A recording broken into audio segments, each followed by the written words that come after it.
What's the #1 issue that could influence this November's midterm elections? AEI Senior Fellow Karlyn Bowman has an answer that might surprise you on this premiere episode of Election Countdown.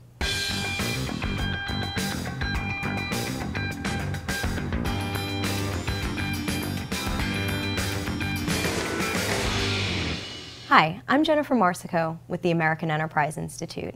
Election Day 2014 is almost here, and that means election talk is really starting to heat up.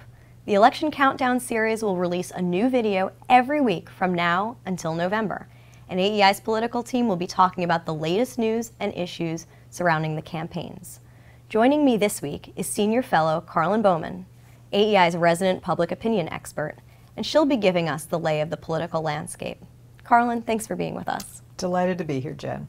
I wanted to start by asking you a question about the biggest issue that you foresee in these coming elections. Do you think that foreign policy, which has been in the news a lot lately, is going to be the #1 issue? Or how about the economy? I mean, it's been the #1 issue for several campaigns now, and it's still on voters' minds. What's #1 in your mind? Well, the news cycle is moving so quickly. Who would have thought a month or two ago that foreign policy would be a top-tier issue? But that said, the answer to the famous question the pollsters have been asking since 1935, what's the most important problem facing the country today, is the economy and jobs. And when voters are asked what's going to be the most important issue to them in casting their vote, they still say the economy. Where does healthcare factor into all this? There's a second tier of issues now, including foreign policy, healthcare, dissatisfaction with government, and immigration. They're sort of on the back burner at a steady simmer, but they could rise to a full boil. Again, foreign policy being in the news, where does President Obama's rankings on foreign policy fall right now? Is he looking good, not so good? This was a great strength for President Obama early in his term, but he has lost so much ground on handling foreign policy. His ratings are very low, below 40% in terms of handling international issues, and with very negative marks about being tough enough for the job. Right. President Obama doesn't seem to be that popular right now, but no one's really happy with anything in Washington right now. I mean, traditionally, people have not liked Congress, but they've liked their own member of Congress. This year, it doesn't even seem like people like their own member of Congress. What are you seeing in the polls about this? We've seen 3 new polls in the last couple of weeks that have showed people's views about their own member of Congress at the lowest level we have ever seen. The dissatisfaction with Washington is broad and deep. In fact, we haven't seen numbers like we're seeing in the polls today since 1974. And of course, that was a very big change election. Right, right. Now, is this problem something that's affecting Republicans and Democrats equally?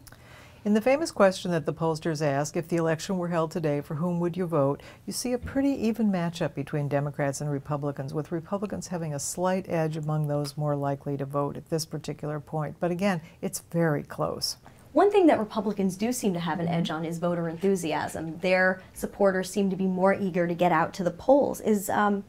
Is voter enthusiasm something that you think is really going to matter in this election? I think voter enthusiasm matters a great deal in elections, and right now Republicans really have the edge on that dimension of this election.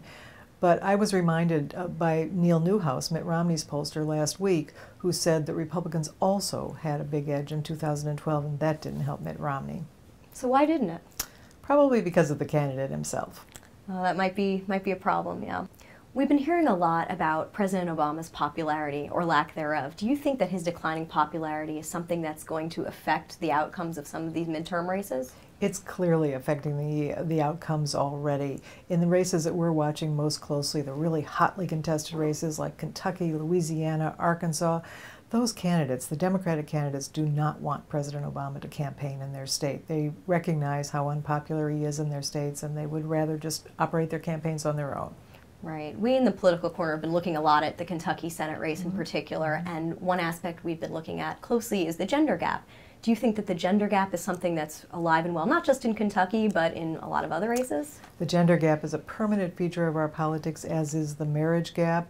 Women tend to be a larger share of the electorate than men, and women are voting more Democratic, whereas men are voting more Republican. So Republicans have a problem, but so do Democrats.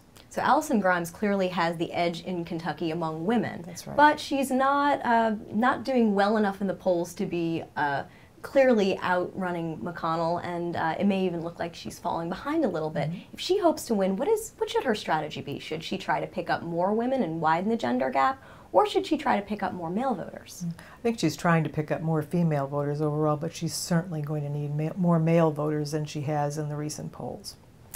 Yeah, I think it's going to be a very interesting race to watch. A very close race. Karlyn, thanks so much for joining us on Election Countdown. Thanks for watching, everybody. Leave your questions about this year's midterm elections in the comments, and we'll try to cover it in a future episode. And please subscribe to all the videos in this series. See you next week.